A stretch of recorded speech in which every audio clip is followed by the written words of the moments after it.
BC reservation ఇచ్చేందుకు సిద్ధంగా లేడు. అన్ని తెలుసు డ్రామాలు. ఇదంతా ప్రజలను ఈయన ఇచ్చిన హామీలన్నీ మర్చిపోయేటట్టుకు ఇదొక డ్రామా.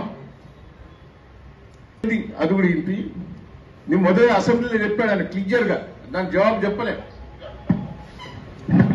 చేయాల్సిన చట్టాన్ని ఇక్కడ చేస్తే ఎట్లా మీరు లాభం చేస్తారు, ఎట్లా బీసీలకు న్యాయం చేస్తారు, సమాధానం చెప్పండి. నెంబర్ 1. రెండవది, మీరే 5 గొంతుకలతో మాట్లాడుతున్నారు, 5 నాలుకలతో మాట్లాడుతున్నారు. ఒకసారి రాజ్యాంగబద్ధంగా చేస్తామంటారు, ఇంకోసారి పార్టీ పరంగా ఇస్తామంటారు, ఒకసారి ఆర్డినెన్స్ అంటారు, ఒకసారి బిల్ అని చెప్పి మార్చిలో బిల్లు పాస్ చేసిండ్రు, ఇప్పుడు జీవో ద్వారా. నేను ఒక చిన్న ప్రశ్న అధ్యక్ష, ఎలిమెంట్స్ గారు చెప్పాలి. అధ్యక్ష, ఇక్కడ మనం బిల్లు పాస్ చేస్తాం.